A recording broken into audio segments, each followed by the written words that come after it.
नमस्कार बच्चों, संस्कृत विषय में आप सभी का स्वागत है। बच्चों, आज हम क्लास 8 का चैप्टर नंबर 10 पढ़ेंगे। पाठ का नाम है नीति नवनीतम। नवनीतम शब्द का अर्थ होता है बच्चों मक्खन, जैसे कि आपको सामने दिखाई दे रहा है, बटर जिसे आप इंग्लिश में बोलते हैं। कृष्ण जी मक्खन खाते थे ना बच्चों। ये जो मक्खन होता है ना, हमारी बॉडी के लिए, हमारे सेहत के लिए बहुत अच्छा होता है। तो नीतियों को मक्खन के समान बताया गया है। नीति है वो नियम जो हमें एक अच्छा जीवन सिखाते हैं। और ये नियम किसने बनाए? बड़े बड़े महापुरुषों ने, बड़े बड़े विद्वानों ने अपने जीवन के कड़वे मीठे अनुभवों के अनुसार। तो जीवन के संघर्ष को उन्होंने अच्छी तरह से मथ कर जो हमारे लिए नीति रूपी मक्खन तैयार किया है, वो आज हम इस पाठ में देखते हैं। पहला श्लोक है, अभिवादनशीलस्य नित्यं वृद्धोपसेविनः चत्वारि तस्य वर्धन्ते आयुर्विद्या यशो बलम। अभिवादन कहते हैं नमस्कार करने को, प्रणाम करने वाले को। आधा स और य लगा है तो षष्ठी विभक्ति एक वचन है।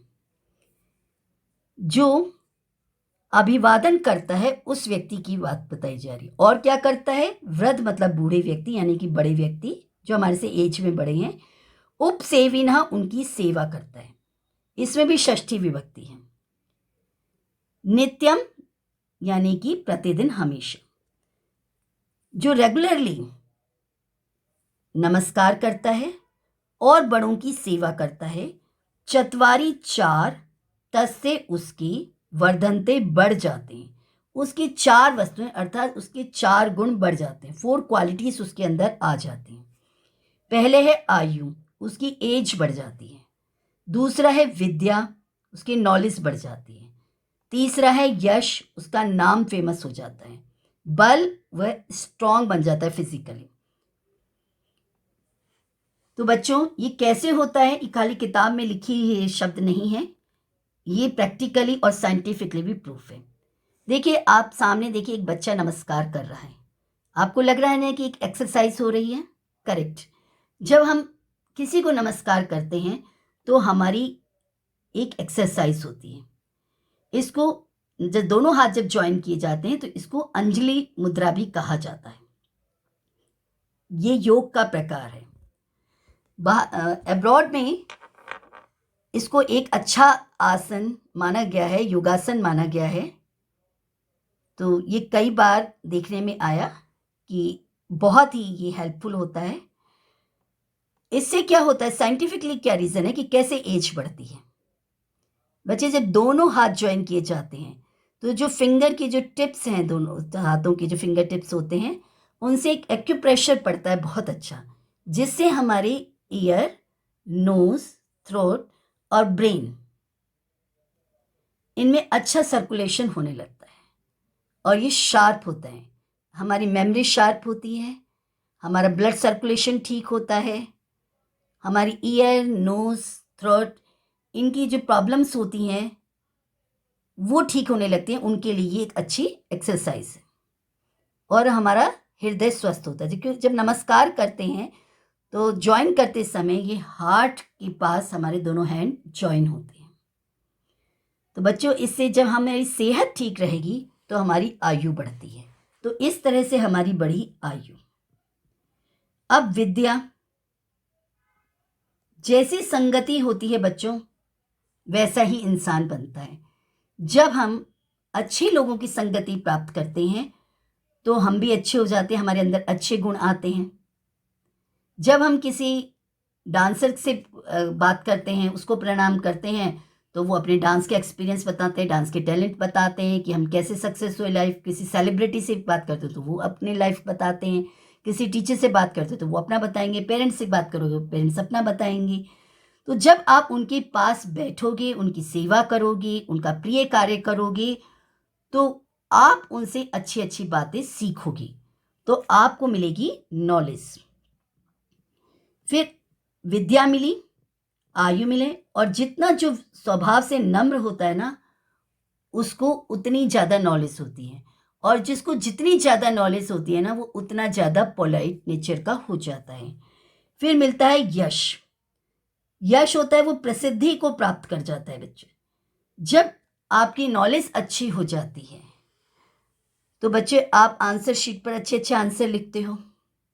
आपको एक आंसर देने का पता होता है कि आंसर कैसे लिखना है, क्या क्या पॉइंट्स लिखने हैं, क्या नहीं लिखना है।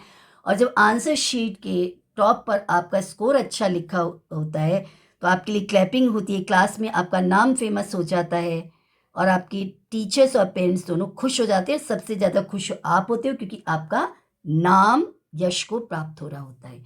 फिर है बल। बल होता है ताकत, यानी कि स्ट्रॉन्ग। तो आप फिजिकली मेंटली सब तरह से स्ट्रांग हो जाते हो बच्चे नमस्कार करके। अब हम एक बार हिंदी देख लेते हैं। प्रणाम करने वाले तथा नित्य व्रत लोगों की सेवा करने वाले व्यक्ति की आयु, विद्या, यश और बल, ये 4 वस्तुएं बढ़ जाती हैं।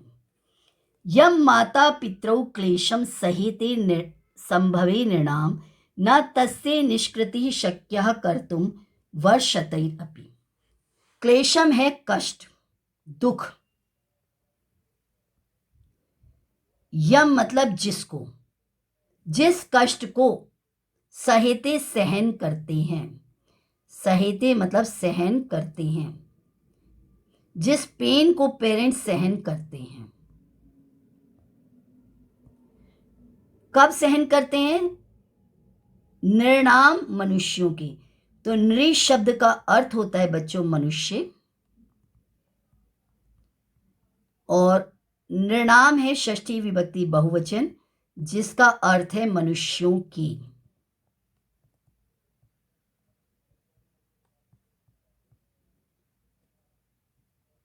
संभवे जन्म के समय पर, संभवे का अर्थ है जन्म। जन्म के समय पर, जब बॉर्न होता है ना किसी मनुष्य का, तो उस समय पर माता पितरौ, माता और पिता जिस कष्ट को सहन करते, यम मतलब जिसको, क्लेशम कष्ट को, जिस कष्ट को सहन करते हैं, तस्य उसकी निष्कृति बदला, उस काम का बदला, जो सहन कर रहे हैं दर्द, उसका बदला। वर्ष मतलब ईयर, साल। शत मतलब 100। वर्ष शतैर अपि में वर्ष लिखा है, शतही लिखा है और फिर लिखा गया है प्लस अपि, यानी कि 100 वर्षों में भी, 100 ईयर्स में भी, 100 वर्षों में भी, 100 वर्षों में भी उसका बदला नहीं चुकाया जा सकता। ना मतलब नहीं, कर्तुम शक्य किया जा सकता है, नहीं किया जा सकता है। तो बच्चों, एक मनुष्य को इस धरती पर लाने के लिए मदर 9 मंथ तक जो सफ़र करती हैं, तो उनका बदला बच्चा कभी नहीं चुका सकता है। बच्चे का जन्म हो, इस दुनिया में आए, उसके लिए माता और पिता बहुत मेहनत करते हैं, बहुत कष्ट सहते हैं, और उस कष्ट को का जो बदला है वो मनुष्य 100 वर्षों में भी नहीं चुका सकता है। इसलिए आपको अपने माता पिता का हमेशा सम्मान करना चाहिए, उनकी बात माननी चाहिए, उनकी इच्छा पूरी करनी चाहिए। नेक्स्ट श्लोक है तयोर नित्यम प्रियम कुर्या। तयो मतलब उन दोनों का, ये तयो उन दोनों का, और उसमें नित्यम शब्द लग गया है, विसर्ग को र हो गया है। तयो नित्यम उन दोनों का हमेशा प्रियम, प्रिय करना चाहिए, हमेशा जिसमें वो खुश हो वो काम करना चाहिए। अब कुर्यात आचार्य से, इसमें संधि विच्छेद है, शब्द है कुर्यात जिसका अर्थ है करना चाहिए, आचार्य से मतलब टीचर का अर्थात गुरु का। आचार्य से उन दोनों का यानी कि माता और पिता का, और साथ में अपने गुरु का चा मतलब और सर्वदा मतलब हमेशा। डेली हमेशा आपको अपने माता पिता और अपने टीचर्स के लिए प्रिय कार्य करना चाहिए, यानी कि उनकी बात माननी चाहिए। तेष्वेव, इसका अर्थ है तेषु प्लस एव। एव का मतलब ही, उन तीनों के ही, त्रिषु तीनों के, तुष्टेषु सेटिस्फाइड हो जाने पर, उनके सेटिस्फेक्शन हो जाने पर, तपह का अर्थ है तपस्या, सर्वम मतलब सारी, समाप्यते कंप्लीट हो जाती है, यानी पूर्ण हो जाती है। अगर आपने अपने माता पिता, अपने पेरेंट्स और अपने टीचर्स को खुश कर लिया ना बच्चों, तो आपकी सारी प्रॉब्लम्स ही ठीक हो जाएंगी, सारी प्रॉब्लम्स सॉल्व हो जाएंगी और लाइफ में आपके लिए हर इच्छा जो है पूरी हो सकती है। बस आपको क्या करना है, अपने टीचर्स की बात माननी है और अपने पेरेंट्स की बात माननी है, क्योंकि ये तीनों जो हैं, पेरेंट्स एंड टीचर्स, हमेशा आपकी भलाई के लिए ही सोचते हैं। तो जो कर रहे हैं वो आपकी भलाई के लिए करें। पेरेंट्स कहेंगे टाइम पर पढ़ लो, टाइम पर खाना खा लो, टाइम पर सो जाओ, टाइम पर एक्सरसाइज करो। टीचर्स कहेंगी टाइम से पढ़ लो, जो समझ में नहीं आया वो पूछ लो, कॉपी में ढंग से लिख लो, आंसर ऐसे लिखे जाते हैं। तो ये सब जब आप कर लोगे तो आप लाइफ में सक्सेस हो जाओगे। अब नेक्स्ट श्लोक है, सर्वम परवशम दुखम सर्वम आत्मवशम सुखम एतद विद्यात समासेन लक्षणम सुख दुखयुम। लक्षणम का अर्थ होता है परिभाषा, यानी कि डेफिनेशन। इस श्लोक में सुख और दुख की डेफिनेशन बताई गई है कि कोई आपसे पूछे सुख किसे कहते हैं, दुख किसे कहते हैं, हर चीज की डेफिनेशन होती है ना, तो यहाँ पर सुख और दुख की डेफिनेशन बताई गई है। सुख किसे कहते हैं और दुख किसे कहते हैं? सर्वम सब कुछ, परवशम दूसरे के कंट्रोल में हो जाना, वश मतलब कंट्रोल में होना, किसी के अधीन हो जाना, तो किसी के वश में हो जाना वो दुख का कारण बन जाता है। जैसे हमारा सब कुछ ब्रिटिशर्स के कंट्रोल में था तो हम सब दुखी थे, हम पराधीन थे, दूसरे के अधीन थे। सर्वम आत्मवशम सुखम, और जब सब कुछ हमारे अपने हाथ में होता है तो वो सुख होता है। जैसे आज हम इंडिपेंडेंट हैं तो आज हम सुखी से हैं, आज हम सुखपूर्वक सांस ले रहे हैं और हमारी इंडिया प्रोग्रेस कर रही है। उस समय का सोचिए जब इंडिया इंडिपेंडेंट नहीं थी तो कितनी ताड़ना सहन करनी पड़ती थी, कितना अन्याय होता था हम भारतीयों पर, कितना दुख होता था हम भारतीयों को, क्योंकि ब्रिटिशर्स हम पर रूल कर रहे थे। तो एतद, इसको विद्यात समझ लेना चाहिए, समासेन इन शॉर्ट, सुख दुखयो लक्षणम, सुख और दुख की परिभाषा। तो इसमें सर्वम शब्द ज्वाइन है, उसके साथ है आत्मवशम,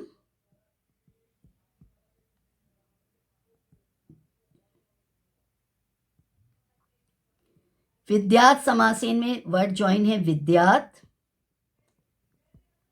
यानी कि जान लेना चाहिए, समझ लेना चाहिए, और उसके साथ ज्वाइन है समासेन। समासेन मतलब इन शॉर्ट, संक्षेप में, शॉर्टकट में यही सुख दुख की डेफिनेशन है। यत् कर्म कुर्वतो वस्य स्यात् परितोषो अंतरात्मनः तत् प्रयत्नेन कुर्वीत विपरीतम तु वर्जयेत। इस श्लोक में ये बताया गया है कि हमें क्या करना चाहिए और क्या नहीं करना चाहिए। कई बार जीवन में ऐसी उलझन आ जाती है कि गाइड करने वाले भी हमारे सामने नहीं होते हैं, तो हमें तब क्या करना चाहिए? तो उसके लिए कहा गया है कि जिस कर्म को, यत् कर्म, जिस कर्म को कुर्वतः करते हुए, अस्य इसकी, किसकी, अंतर आत्मना, हमारे अंदर की आत्मा को, यानी हमारा जो अंतर मन है उसका परितोषः सेटिस्फैक्शन स्यात् हो, तत् मतलब उसको प्रयत्न कोशिश करके कुर्वीत करना चाहिए, विपरीतम इसके ऑपोजिट जो है, तू मतलब तो, वर्जय छोड़ देना चाहिए, जो इसके ऑपोजिट है उसको छोड़ देना चाहिए बात को। तो वर्जित का अर्थ है बच्चों त्याग देना चाहिए, यानी कि छोड़ देना चाहिए। किस काम को छोड़ देना चाहिए? जिसको हमारी आत्मा गवाही नहीं दे रही है। जैसे टीचर पढ़ा रही है और कोई बच्चा जो है पढ़ नहीं रहा है, ठीक है, तो वो बच्चा खुद से पूछे कि मुझे क्या करना चाहिए। उसका मन कभी ये नहीं कहेगा कि टीचर की बात ना सुनो। हमें हमेशा टीचर की बात सुननी चाहिए, पेरेंट्स की बात सुननी चाहिए। पेरेंट्स और टीचर्स हमारी भलाई के लिए ही कहते हैं। तो कोई भी अगर आप गलत काम करते हो ना, तो इधर उधर झांकते हो कि कोई देख तो नहीं रहा, तो आपकी गर्दन इधर उधर चारों तरफ घूमती है। और कोई आप अच्छा काम करते हो तो आपका मन खुश होता है और आपकी पर्सनैलिटी बहुत अच्छी लगती है उस समय। और आपका जो पूरा फोकस जो होता है अपने लक्ष्य पर होता है। पढ़ रहे हो तो पढ़ाई पर होता है, कोई ड्राइंग कर रहे हो तो ड्राइंग पर होता है, खाना खा रहे हो तो ढंग से खा रहे होते हो। तो जिस काम को करने के लिए आपका अपना मन कहता है, अंदर से एक आवाज आती है कि काम ठीक है, ये काम गलत है। देखो बच्चों, सबके अंदर भगवान का निवास होता ही तो आप जानते हो। मन मथुरा दिल द्वारिका, काया काशी जानी, 10वां द्वार देहुरा तामी ज्योति पहचानी। हमारा मन ही मंदिर है, हमारा दिल ही द्वारिका है। सब कुछ हमारे अंदर है, भगवान हमारे अंदर है। तो भगवान, जब हम कोई प्रेयर करते हैं आंख बंद करके करते हैं ना, स्टैचू के आगे बैठे होते हैं तो भी आंखें बंद करते हैं, तो आंख बंद करके हम अंदर भगवान का दर्शन करते हैं। तो हमारे अंदर बैठा हुआ भगवान हमें गाइड कर रहा होता है। तो इनर वॉइस को हमें ध्यान से सुनना चाहिए। तो इनर वॉइस जो कहती है उसको हम सुने, जो अच्छा लगता है, जो हमें को उस इनर वॉइस बोल रही है उसके अकॉर्डिंग हमें आचरण करना चाहिए, व्यवहार करना चाहिए। तो इसमें जो जुड़े हुए शब्द हैं वो हैं स्यात्, परितोषः,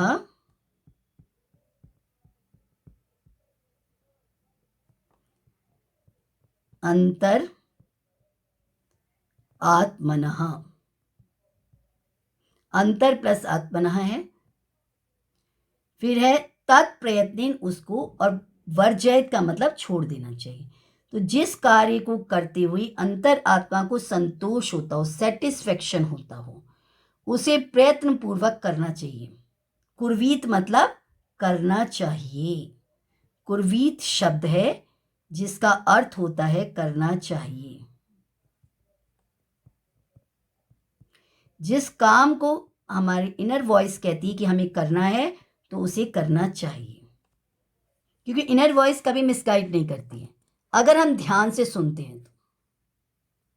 नेक्स्ट श्लोक है दृष्टिपूतम न्यसेत पादम, वस्त्रपूतम जलम पिबेत, सत्यपूतम वदेत वाचम, मनःपूतम समाचरित। समाचरित का अर्थ है व्यवहार करना चाहिए, आचरण करना चाहिए। आचरण, व्यवहार करना चाहिए, गुड बिहेव करना चाहिए। आचरण यानी कि व्यवहार करना चाहिए। कैसा व्यवहार करना चाहिए, कैसा बिहेव करना चाहिए, ये इस श्लोक में बताया गया है। किस परिस्थिति में क्या करना चाहिए। दृष्टिपूतम, दृष्टि के द्वारा अपनी नजर अपनी ठीक रखनी चाहिए, आईसाइट ठीक रखनी चाहिए। तो दृष्टि से पवित्र करके, न्यसेत मतलब रखे। न्यसेत वर्ड है जिसका अर्थ होता है बच्चों रखे। पादम का मतलब होता है पैर। स्टेप्स आपको अपने जब आगे बढ़ाने तो कैसे कर रहे हैं, आंख देखकर चलना है। नेचुरली अगर आंख देखकर नहीं चलोगे तो कहीं टक्कर हो जाएगी। तो जब भी चलो तो आंखें खोलकर चलो। वस्त्र पूतम, कपड़े से पवित्र करके, पूतम पवित्र करके, जलम मतलब पानी, पिबेत मतलब पीना चाहिए। फिल्टर वाटर पीना चाहिए, जैसे आरओ का पानी आ जाता है, एक्वागार्ड का पानी आ जाता है। पर जिस समय श्लोक लिखा गया उस समय तो ये साधन नहीं थे, तो तब भी लोग फिल्टर वाटर कैसे पीते थे, महीन धुले साफ कपड़े से। जो एकदम महीन कपड़ा होता है, चुन्नी टाइप कपड़ा होता है ना कॉटन का, तो उसको जैसे ग्लास के ऊपर रखा छलनी की जगह, और फिर उसमें पानी कौन सा डालेंगे, जो उबाल कर बॉइल्ड वाटर को डालते हैं तो बॉइल्ड वाटर कपड़े से छन कर नीचे आता है तो प्योर वाटर हो जाता है। तो वो प्योर वाटर जो है पीना चाहिए। पूतम का अर्थ होता है प्योर यानी पवित्र। सत्य पूताम सच से पवित्र करके वदेत वाचम, वदेत मतलब बोले, वाचम वाणी को। वाणी कैसी होनी चाहिए? सत्य वाणी होनी चाहिए, सच बोलना चाहिए हमेशा। मनहा पूतम मन से पवित्र करके व्यवहार करना चाहिए। जो भी बिहेव करो ना आप मन से करो। बड़ों की सेवा कर रहे हो मन से करो तो ब्लेसिंग ऑटोमेटिकली आपके पास मिलेंगे, क्योंकि आपके अंदर भगवान है। तो जो बड़ा व्यक्ति जिसकी आप सेवा कर रहे हो उसके अंदर भी भगवान है। ब्लेसिंग कोई अगर आपको दे रहा है तो उस ब्लेसिंग को लेना भी आपको आना चाहिए बच्चे। टैप ऑन कर दिया, वाटर बहे जा रहा है, लेकिन कोई कलेक्ट नहीं करे तो वाटर तो वेस्ट हो गया ना। ऐसे बड़ों की ब्लेसिंग भी वेस्ट हो जाएगी अगर आप उसे एक्सेप्ट नहीं करोगे। तो एक्सेप्ट कैसे करोगे? जब भी कोई आपको ब्लेसिंग दे तो आपको बड़े प्रसन्न मन से उसे थैंक यू बोलना चाहिए। थैंक यू बोलकर वो ब्लेसिंग आपके अंदर ट्रांसफर हो जाती। तो हमेशा ब्लेसिंग ठीक से लीजिएगा। तो बच्चों, कैसे लगा मेरा ये वीडियो आपको? अगर आपको मेरा ये वीडियो पसंद आया हो तो प्लीज़ इसे अधिक से अधिक लाइक, शेयर और सब्सक्राइब कीजिएगा। Thank you.